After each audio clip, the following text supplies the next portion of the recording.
May 69 anyos na biyudo na trap sa nasusunog niyang bahay sa Tayug, Pangasinan, patay. Detalye ng balita mula kay Freddy Pajardo, Aris 38. Freddy, masantos siya kabasan ni Chikamin sa ating mga kababayan dyan sa Pangasinan.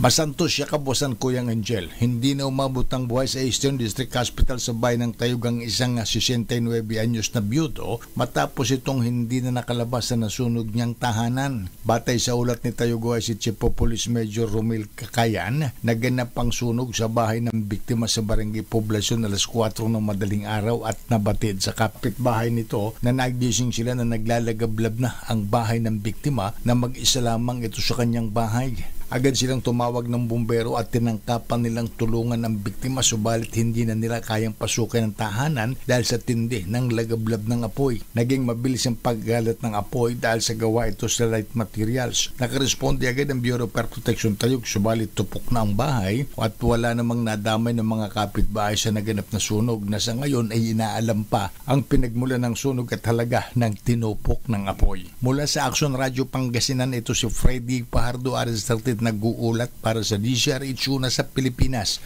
Una sa Pilipinas. Maraming salamat, Freddy.